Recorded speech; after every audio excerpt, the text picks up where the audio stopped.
Dans cette vidéo, je vais vous parler des troubles du transit intestinal. Alors, quand on a la sclérose en plaques, il est assez fréquent qu'on ait des problèmes de constipation. Parce que la maladie fait que ça ralentit le transit intestinal. Alors, jusqu'à présent, je vous aurais dit, j'ai l'astuce, bon, en dehors du fait qu'il faut manger des fibres de manière, enfin, avoir un apport de fibres suffisant, parce que moi je n'ai pas toujours, même si je fais un plat d'haricots verts, petits pois, courgettes et poireaux, ça suffit pas toujours. C'est vrai, j'ai une alimentation particulière parce que j'ai mon estomac qui est hypersensible. Et bref, je vais pas parler de ça. Donc, les solutions, c'était d'avoir un apport suffisant en fibres, puis de boire beaucoup. Hein, donc l'hydratation aide. On peut aussi boire de l'eau très magnésiumée, ayant beaucoup de magnésium, fortement dosé en magnésium, c'est comme ça qu'on dirait. Et puis, donc moi, jusqu'à présent, j'avais l'outil de la dernière chance, c'est un appareil d'irrigation du côlon. Mais il se trouve que là, ça n'a pas fonctionné. Alors, il faut savoir que, en plus de la sclérose en plaques, j'ai aussi le syndrome du côlon irritable. Donc, ça n'aide pas. Et des problèmes de digestion. Donc, j'ai du mal à digérer, à savoir quoi manger, parce qu'il faut que ça soit à la fois bon pour mon intestin et pour l'estomac, ce qui n'est pas toujours compatible. Voilà, et donc là, on se rendu compte depuis 2 jours que ce matériel était défectueux en ce sens qu'en fait, il ne m'avait pas donné mon accessoire. Donc en fait, jusqu'à présent, l'infirmière qui était passée, déjà 2 fois, elle mettait de l'eau partout. Pourquoi? Parce qu'elle n'avait pas les bons accessoires. Donc du coup, la devis est allée changer, et donc demain, ça devrait être bon. Donc maintenant, la devis, on s'est formé ensemble parce qu'elle a vu mon poids. Tout ça venir une infirmière, c'est elle qui me fait. C'est pas Jaïla, c'est Naïma. Et voilà, donc forcément, il faut mettre la plusieurs de côté. Hein, parce que, bon, c'est moi qui me mets l'embout dans l'anus, mais voilà, il faut quand même être à l'aise avec les personnes qui vous le fait. Et ça, en fait, si vous regardez sur YouTube, vous trouverez, bon, moi, ce que j'utilise, je sais pas s'il y en existe d'autres, mais c'est Peristin, de la marque Coloplast. Et en fait, on peut l'obtenir par la Sécu, à condition d'avoir une prescription par un gastro-entérologue, par un spécialiste, soit neurologue, soit gastro-entérologue. Voilà, mais c'est généraliste, c'est pas possible. Et ça coûte à peu près 150 € à la Sécu. Et donc, quand vraiment, c'est plus possible, c'est utile pour les personnes qui sont tétraplégiques ou qui sont en fauteuil roulant. Donc, quand vraiment, il n'y a pas de solution, autrement que de prendre un laxatif qui va vous provoquer la diarrhée. En fait, moi, ce que j'essaie d'éviter, parce que quand j'ai le syndrome de côlon irritable, après, c'est le yo-yo. Constipation, diarrhée, c'est pas bon. Et bien, cet appareil était vraiment bien, parce qu'en fait, le but, c'est que, d'une manière mécanique, on envoie de l'eau dans le côlon, ce qui permet de faire évacuer les matières fécales. Et cette fois-ci, ça n'a pas marché. Alors, je ne pense pas que vous allez avoir de fécalome. J'espère. Enfin, ça ne veut rien dire parce que... Bref, j'ai une forte constipation, on va dire. Et donc là, ça va marcher. Donc on va refaire une deuxième fois. Faut être patient. En même temps, j'ai enrichi mon alimentation. J'essaie de prendre... Je me suis rendu compte que la figue m'aide beaucoup. Donc là, c'est bientôt la saison, mais pour l'instant, on utilise les figues du jardin de mon père. On avait congelé. Donc je me fais un cake à base de figues à chaque fois. Je en mange tout le temps, sauf que cette fois-ci, j'ai arrêté d'en manger. Parce que bref, j'avais du mal au ventre, je voulais savoir si ça venait de là ou autre chose. Et puis, je me suis rendu compte que j'ai utilisé un peu trop le fauteuil, du coup. Sauf maintenant, là, que je l'ai, parce que pour pouvoir véhiculer des choses avec les 2 mains, il faut que je sois assise. Mais sinon, depuis ce matin, j'essaye de marcher plus, en fait, pour faire activer mon transit. Voilà. Donc, je vais vous raconter une anecdote qui m'est arrivée. Donc l'infirmière qui m'a fait, donc qui a utilisé le matériel qui m'a mis 2 fois, donc il faut aller une prescription d'un médecin, donc généraliste. Je l'ai toujours, mais bon, c'est plus simple pour moi. Le devis est là, elle me le fait, ça prend pas du temps qu'on sait faire, ça prend beaucoup de temps. Et puis il faut que ça venir l'infirmière, ne pas savoir à quelle heure elle va venir, c'est un peu casse-couille. Et donc l'infirmière, quand elle était venue, c'était donc à l'époque chez mon père. Donc le système, c'est en fait une poche. Vous avez un appareil, donc en fait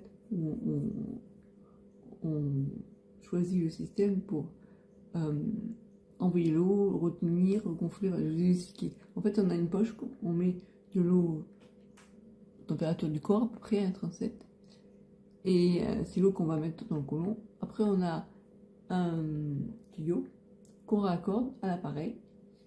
Donc en fait, on a au début, il y a la sortie, on a qu'on appelle ça, ce qu'on met dans l'anus. Donc en fait, vous avez l'eau qu'on pompe, qui va aller jusque dans la canule. Là, la canule va se lubrifier de manière automatique avec l'apport de l'eau. Et après, une fois qu'on a rempli la poche d'eau, on place la canule dans l'anus.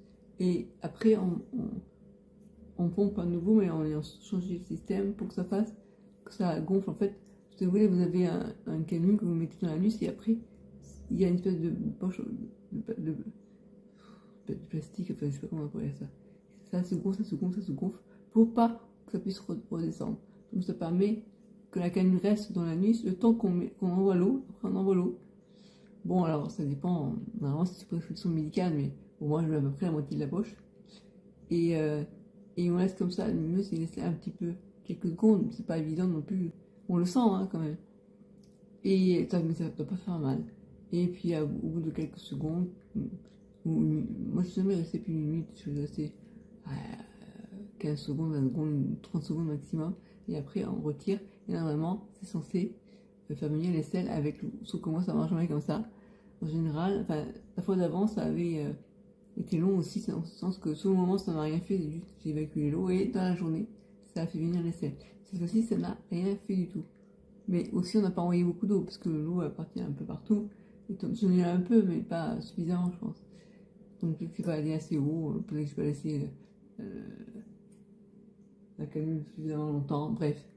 Voilà, mais en tout cas, sachez, oui, que ça existe. Parce que moi, même si j'ai vu pourtant un gastro-entérologue, il ne m'a jamais parlé de ça. Si en ayant fait des recherches, que je savais qu'on y a droit. Entre personnes qui souffrent de la sclérose en plaques, qu'on a droit à ça. Que ce soit pris en charge par la Sécu.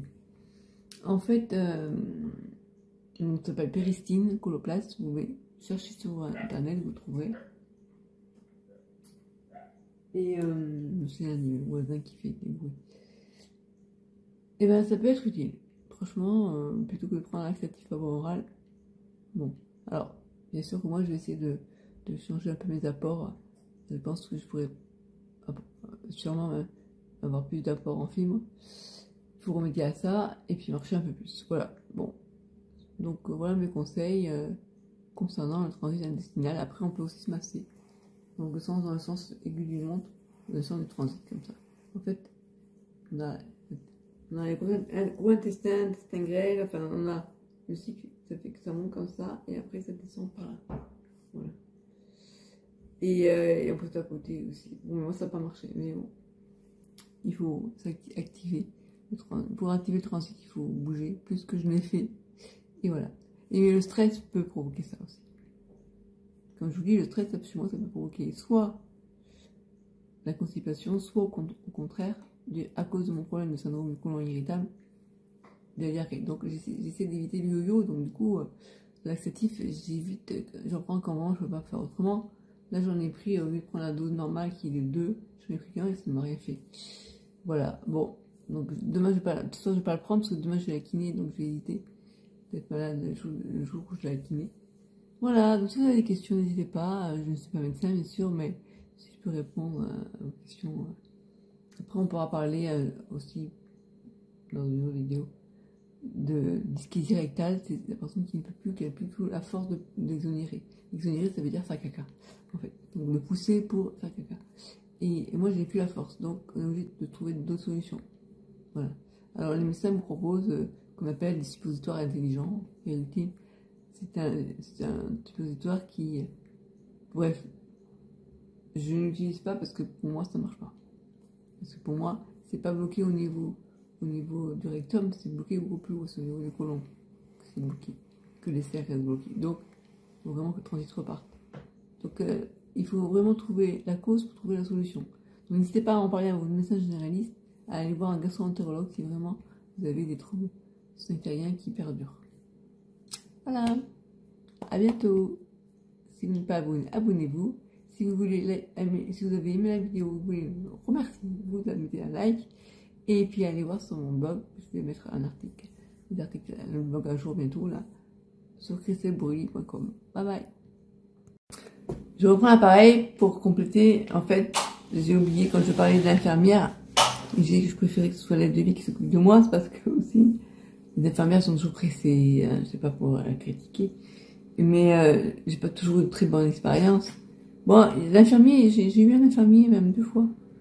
Le dernier infirmier que j'ai eu, surtout, il était très ouvert, très sympa, et on a pu discuter, et c'est plus agréable. C'est celui qui m'avait fait les injections d'antibiotiques pour mes implants. Et franchement, le contact est bien passé, et donc celui qui s'occupe de moi, j'apprécie. Bon, après, je dis pas qu'elle est pas bien, l'autre, hein, mais c'est juste que bon. Donc, l'anecdote que je voulais raconter, c'est que, donc, elle était venue pour faire des lavements, avec cet appareil d'irrigation du côlon. J'aurais bien aimé qu'elle m'explique comment, enfin, qu'elle explique à mes aides de vie comment ça fonctionnait. Voilà. Parce que bon, une aide de vie peut très bien mettre de l'eau dans une poche, activer l'eau via les tuyaux. Et après, moi, je me débrouille pour le mettre. Bref, vous voyez, on ne sont pas toujours tributaire d'une infirmière. Bon, bref. Donc, au début, elle est venue, elle m'a jamais appris comment faire. De toute façon, elle a galéré pour le faire. Et d'ailleurs, elle m'a jamais dit que c'était pas les bons tuyaux que j'avais. Voilà.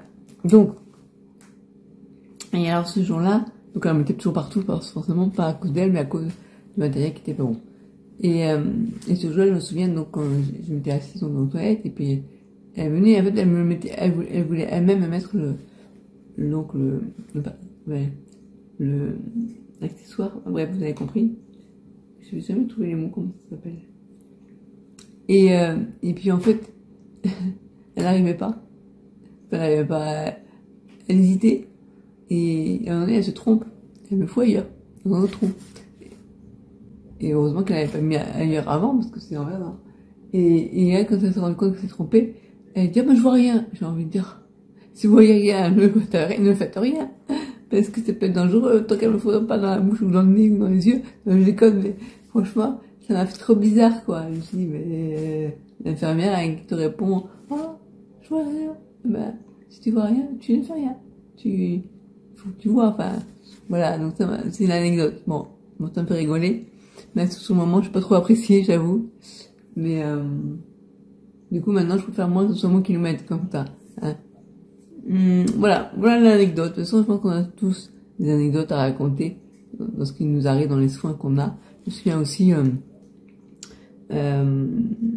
mon neurologue qui voulait que je fasse pipi dans un haricot, vous savez?